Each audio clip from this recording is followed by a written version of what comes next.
nonetheless complements, right? What are the sources for Tanakh study being so important and primary for Jewish learning? Is it not the focus of most yeshivot? It is not the focus of most yeshivot. Why is that? So it's true, it should be. What is the source? The source is halacha. I mean, it's very clear in the halacha in Hilchot Talmud Torah that every person has an obligation to teach their children the entirety of Tanakh. Torah bichtav kullah. Just to start with, right? It's not that they shouldn't learn anything else. They have to learn all of Torah, right? Torah shebichtav and Torah sheba'al peh. They have to learn it all. That's the halacha. But we start with Torah shebichtav. And Torah shebichtav is the entirety of Torah shebichtav. It's Harambam Posek and Hilchot Talmud Torah and Perek Aleph. Very, very clearly. And what are we supposed to do? We're supposed to start teaching children Pesukim. But we don't do that because we think we're smarter than that. And we do all kinds of other things and teach them everything but Torah, right? Why is it that the yeshivot don't do this? There's many reasons why the yeshivot don't do this, right?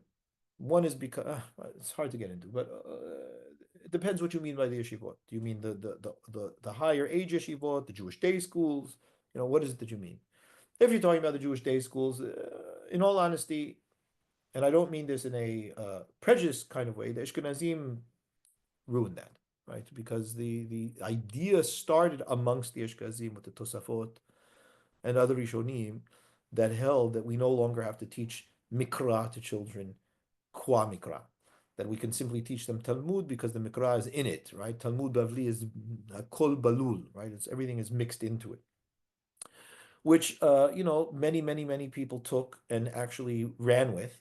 The Sfaradim really never did, right? We always taught our children Tanakh and Mikra, but when we started to meet up with them, we didn't open our own schools. We didn't continue that way of teaching, and we put our children into schools that were run, in that way, in the Ashkenazi way, and then it just took over the entire Jewish world, and so we stopped doing that, and that has destroyed Jewish education to a great degree.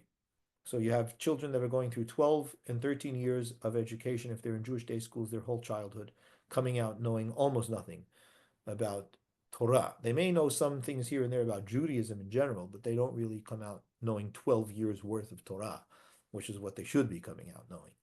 And I've said before many times, I'll say it here because it's in the context of the question. I've met before, and I'm continuing to meet with administrators of school districts in Israel, right? Not just schools, school districts in Israel, Chiloni school systems.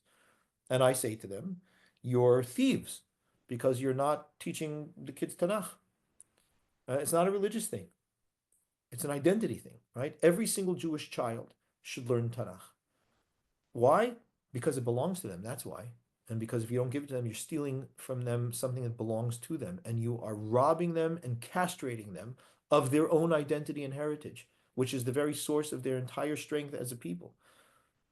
Every single Jewish child should learn Hebrew. It's a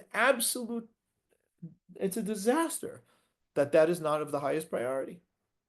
So those are just two things, right? Why don't we just try those two things, just to start with? Every Jewish child learning Tanakh, every Jewish child learning Hebrew. Yeah? But of course, no, that will not happen. So my hope is that.